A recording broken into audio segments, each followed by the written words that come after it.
Seção 2. Do credenciamento e recredenciamento de instituição de educação superior. Subseção 1. Das disposições gerais. Artigo 12.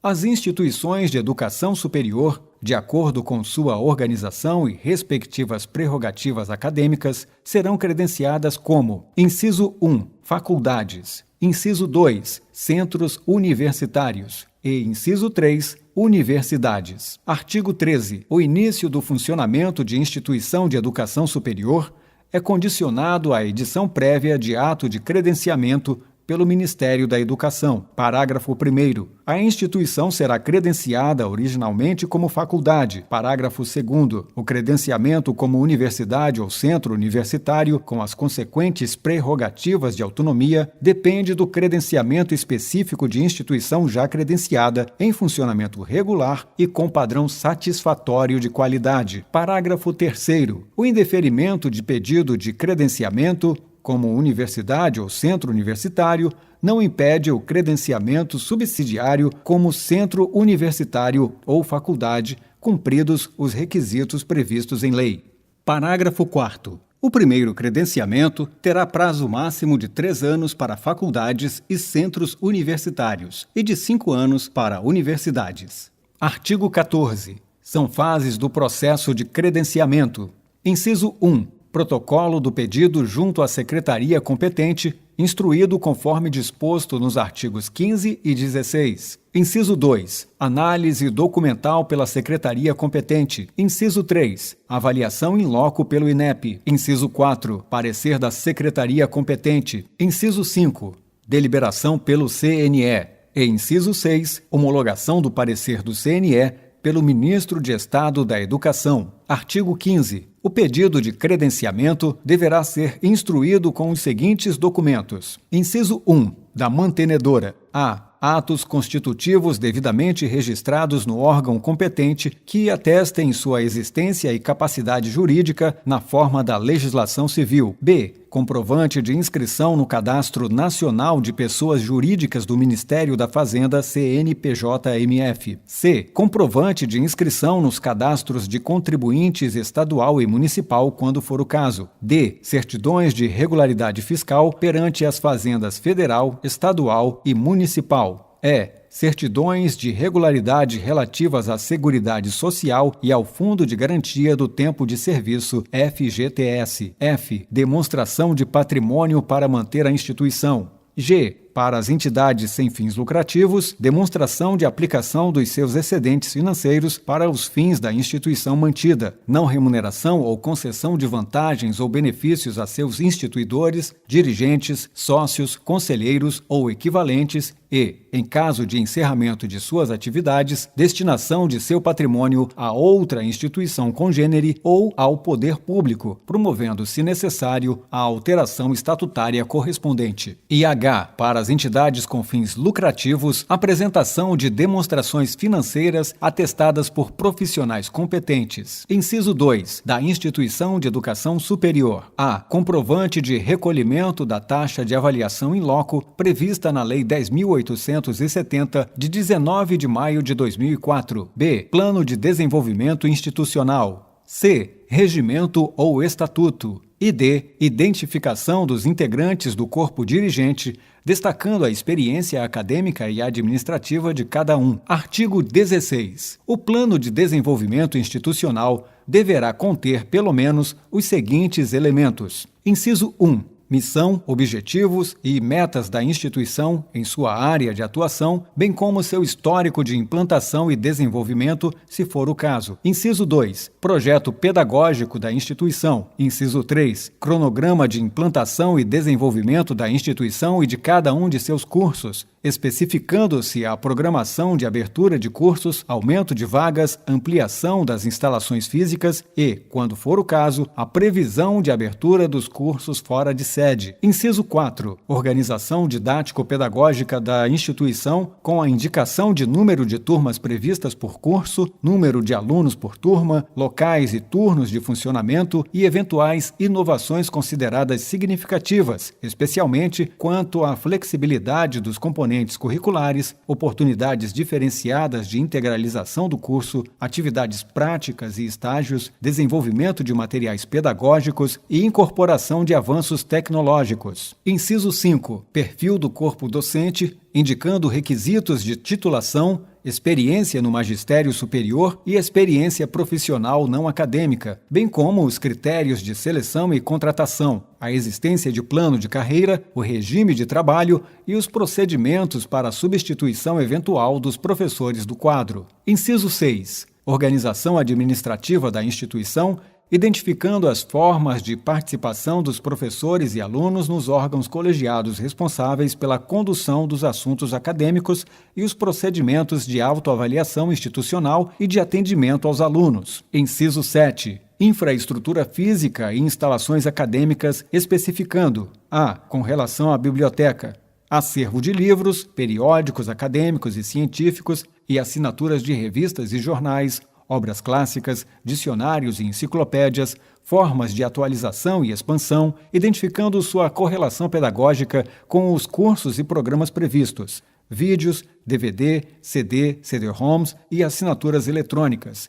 espaço físico para estudos e horário de funcionamento, pessoal técnico administrativo e serviços oferecidos. B. Com relação aos laboratórios, instalações e equipamentos existentes e a serem adquiridos, identificando sua correlação pedagógica com os cursos e programas previstos, os recursos de informática disponíveis, informações concernentes à relação equipamento-aluno e descrição de inovações tecnológicas consideradas significativas. E C. Plano de promoção de acessibilidade e de atendimento prioritário, imediato e diferenciado às pessoas portadoras de necessidades educacionais especiais ou com mobilidade reduzida, para a utilização, com segurança e autonomia, total ou assistida, dos espaços mobiliários e equipamentos urbanos, das edificações, dos serviços de transporte, dos dispositivos, sistemas e meios de comunicação e informação, serviços de tradutor e intérprete da língua brasileira de sinais, Libras. Inciso 8. Oferta de educação à distância, sua abrangência e polos de apoio presencial. Inciso 9.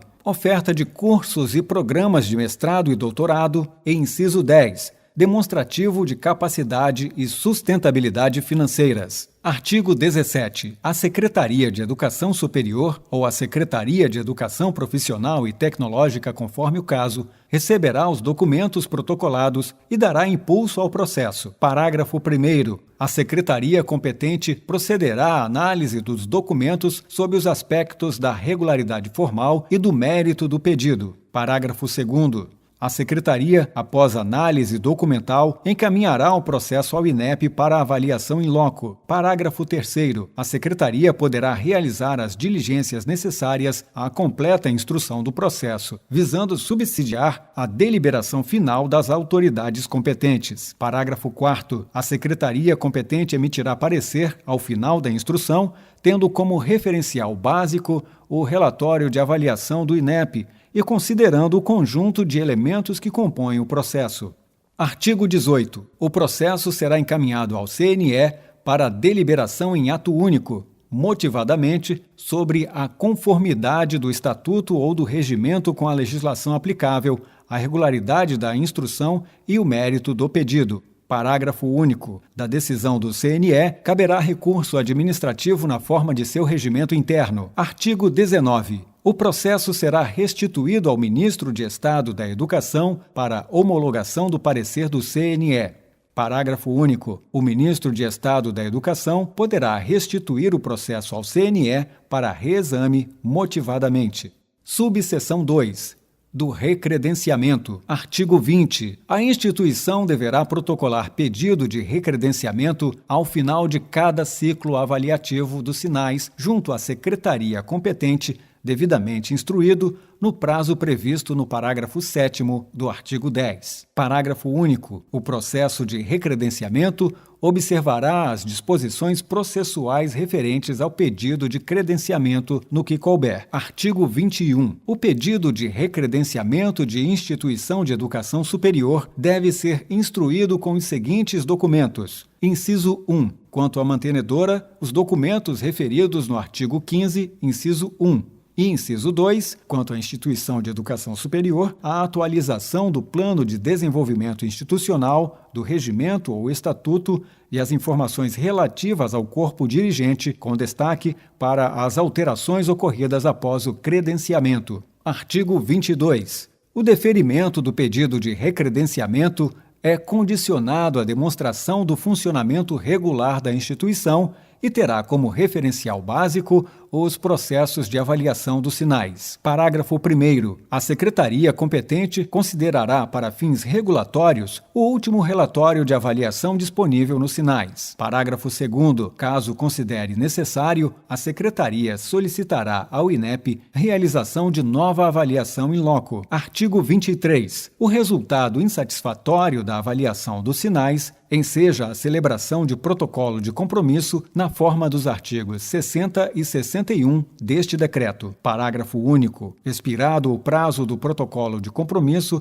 sem o cumprimento satisfatório das metas nele estabelecidas, será instaurado o processo administrativo na forma do artigo 63, inciso 2, ficando suspensa a tramitação do pedido de recredenciamento até o encerramento do processo. Subseção 3. Do credenciamento de campus fora de sede. Artigo 24. As universidades poderão pedir credenciamento de campus fora de sede em município diverso da abrangência geográfica do ato de credenciamento em vigor, desde que no mesmo estado. Parágrafo 1º. O campus fora de sede integrará o conjunto da universidade e não gozará de prerrogativas de autonomia. Artigo 2º. O pedido de credenciamento de campus fora de sede processar-se-á como aditamento ao ato de credenciamento, aplicando-se, no que couber, às disposições processuais que regem o pedido de credenciamento. Parágrafo 3º. É vedada a oferta de curso em unidade fora da sede, sem o prévio credenciamento do campus fora de sede e autorização específica do curso na forma deste decreto. Parágrafo 4º. A Secretaria de Regulação e Supervisão da Educação Superior, SERES, do Ministério da Educação, poderá, em caráter excepcional, considerando as necessidades de desenvolvimento do país e de inovação tecnológica, credenciar unidades acadêmicas fora de sede e autorizar, nestas unidades, o funcionamento de cursos em áreas estratégicas, conforme disciplinado em ato do Ministro de Estado da Educação. Subseção 4. Da transferência de mantença. Artigo 25. A alteração da mantença de qualquer instituição de educação superior deve ser submetida ao Ministério da Educação. Parágrafo 1º. O novo mantenedor deve apresentar os documentos referidos no artigo 15, inciso 1, além do instrumento jurídico que dá base à transferência de mantença. Parágrafo 2º. O pedido tramitará na forma de aditamento ao ato de credenciamento ou recredenciamento da instituição, sujeitando-se à deliberação específica das autoridades competentes. Parágrafo 3º. É vedada a transferência de cursos ou programas entre mantenedoras. Parágrafo 4º. Não se admitirá a transferência de mantença em favor de postulante que, diretamente ou por qualquer entidade mantida, tenha recebido penalidades em matéria de educação superior perante o Sistema Federal de Ensino nos últimos 5 anos. Parágrafo 5º. No exercício das atividades instrutória, poderá a Secretaria solicitar a apresentação de documentos que informem sobre as condições econômicas da entidade que cede a mantença, tais como certidões de regularidade fiscal e outros, visando obter informações circunstanciadas sobre as condições de autofinanciamento da instituição, nos termos do artigo 7º, inciso 3, da Lei nº 9.394 de 1996, no intuito de preservar a atividade educacional e o interesse dos estudantes. Subseção 5. Do credenciamento específico para a oferta de educação à distância. Artigo 26. A oferta de educação à distância é sujeita a credenciamento específico nos termos de regulação própria. Parágrafo 1º. O pedido observará os requisitos pertinentes ao credenciamento de instituições e será instruído pela Secretaria de Educação Superior ou pela Secretaria de Educação Profissional e Tecnológica, conforme o caso, com a colaboração da Secretaria de Educação à Distância. Parágrafo 2º. O pedido de credenciamento de instituição de educação superior para a oferta de educação à distância deve ser instruído com o comprovante de recolhimento da taxa de avaliação in loco e documentos referidos em regulação específica. Parágrafo 3º. Aplicam-se, no que couber, as disposições que regem o credenciamento e o recredenciamento de instituições de educação superior.